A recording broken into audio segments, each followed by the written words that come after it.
नमस्कार शेतकरी मित्रांनो, स्वागत आहे तुमच्या माझ्या नवीन व्हिडिओमध्ये. तर शेतकरी मित्रांनो, आजच्या व्हिडिओमध्ये आपण बघणार आहोत की सातबारा उतार्यात मोठे काही बदल झाले आहेत. ते बदल कोणते झाले आहेत आणि कशा प्रकारे झाले आहेत, तर संपूर्ण माहिती आपण आजच्या व्हिडिओच्या माध्यमातून जाणून घेण्याचा प्रयत्न करणार आहोत. मित्रांनो तुम्ही जर चॅनलला नवीन असेल तर चॅनलला सबस्क्राईब करा आणि बेल आयकॉन जरूर दाबा. असेच नवीन व्हिडिओ आपण चॅनलच्या माध्यमातून तुम्हापर्यंत पोहोचवण्याचा प्रयत्न करत असतो. तर बघा, सातबारा उतार्यात मोठे बदल जाणून घ्या. कोणते बदल करण्यात आले. सातबारा उतारा बिग चेंजेस. मित्रांनो, राज्यात जमीन नोंदणी प्रक्रियेत महत्त्वपूर्ण बदल करण्यात येत असून आता सातबारा उतार्यावर केवळ जमीन क्षेत्रात नव्हे तर त्यावेळी पोट हिस्सा देखील स्पष्टपणे नोंदवला जाणार आहे. महसूल विभागासाठी राज्यातील 18 तालुक्यांमध्ये पारदर्शी प्रकल्प राबवण्याचा निर्णय हा घेतलेला आहे.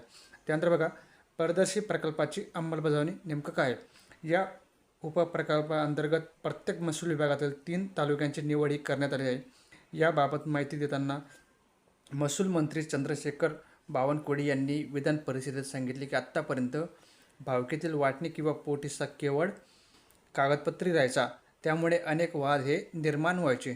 त्यामुळे या ठिकाणी नवीन अपडेट आलेले आहे की सातबारा उतारा जो या ठिकाणी आपले संपूर्ण माहिती सातबारा स्पष्टपणे दिसणार आहे आणि याची संपूर्ण माहिती जी ती ऑनलाईन ही नोंदवण्यात येणार आहे मित्रांनो. त्यानंतर बघा, पोट हिस्सा नोंदणीसाठी प्रक्रिया आणि शुल्क काय. बावनमध्ये झालेली जमीन वाटणी 500 रुपयाच्या स्टॅम्पवर पेपरवर करता येईल. त्यानंतर संबंधित पोट हिस्साचे मोजमाप करून 200 रुपये शुल्क आकारले जाणार आहे. याशिवाय किमान 1 गुंठा क्षेत्रफळ असलेली जमीन देखील स्वतंत्रपणे नोंदवता येणार आहे. या ठिकाणी बघा, जमीन किती पण असो, या ठिकाणी 1 गुंठा जमीन पण असेल ती सुद्धा स्वतंत्रपणे तो म्हणजे वेगळा त्या जमिनीचं वेगळं खातं तुम्हाला एक करता सुद्धा येणार आहे.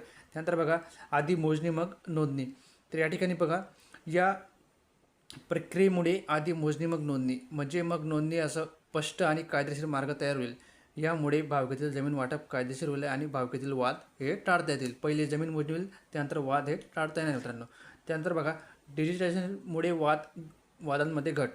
डिजिटल इंडिया उपक्रमांतर्गत अंतर्गत राज्यातील सुमारे 70% गावांचे नकाशे जमीन नोंदणी डिजिटायझेशन ह्या करण्यात आले. यामुळे शेत, रस्ते, बांध व पायदन रस्ते यांसारख्या मर्यादा स्पष्ट होत असून यामुळे संबंधित वादामध्ये लक्षणीय घट होणार आहे मित्रांनो.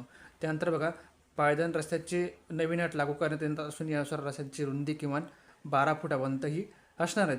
अशी अट शासन लागू करणार आहे. त्यामुळे शेतकऱ्यांना त्याच्या जमिनीपर्यंत वादमुक्त प्रवेश करण्यास मदतही होणार आहे मित्रांनो. तर या ठिकाणी बघा, जो आपला पायदन रस्ता आहे आपल्या शेतामधला, तो त्याची लांबी जी ती रुंदी जी ती 12 फुटापर्यंत ठेवण्याची अट ही गव्हर्नमेंटने ठेवलेली आहे. कारण की काही शेतकरी बांधवांमध्ये वाद जे होतात ते रस्त्यावरच होत असतात.